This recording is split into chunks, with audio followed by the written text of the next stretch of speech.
Pachpaoli police ठाण्याच्या हद्दीत 22 April रोजी एका व्यक्तीचा विहिरीत पडून मृत्यू झाला होता। या घटनेचा तपास पाचपावली व तहसील पोलीस करत होते, परंतु पोस्टमॉर्टम व प्रत्यक्ष साक्षीदारांकडून काही ठोस पुरावा मिळत नव्हता।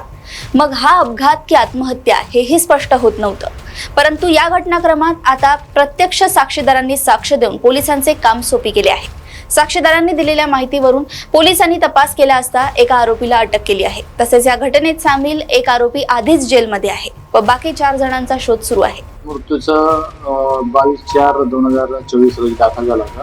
विहिरीत डेथ बॉडी मिळाली म्हणून त्याच्यात बरेच संशय व्यक्त करत होते, परंतु जे साक्षीदार प्रत्येक साक्षीदार आहे किंवा मेडिकल रिपोर्ट्स आहेत त्याच्यामध्ये काही नव्हतं आणि काही दिवसांनी साक्षीदार पुढे आलेले। साक्षीदारांचे बयानांते आणि तहसील पोलीस ठाण्याचा एक अहवाल आलेला आहे की त्यांचाही एक पॅरलल चौकशी सुरू होतं। तहसीलचे डीबी टीम, तहसीलचे अधिकारी आणि पाचपावलीचे डीबी टीम, पाचपावलीचे अधिकारी, तपासी अधिकारी त्यांच्या याच्यात निष्पन्न झाले की 302 झालेले आहे। त्याच्यात आम्ही साक्षीदारांच्या बयानानंतर चौकशी अहवालानंतर गुन्हा दाखल करून एक आरोपी अटक केलेला आहे। त्याच्यात ऑलरेडी एक आरोपी दुसऱ्या प्रकरणात जेलमध्ये आहे आणि 4 आरोपी आहेत, त्यांचा शोध सुरू आहे। पैकी लवकरच त्या आरोपींचा शोध घेऊ, अटक करू। तपासी अधिकारी API सोमवंशी आहेत, त्यांना दिलेले आहे, ते पुढील तपास करीत आहे।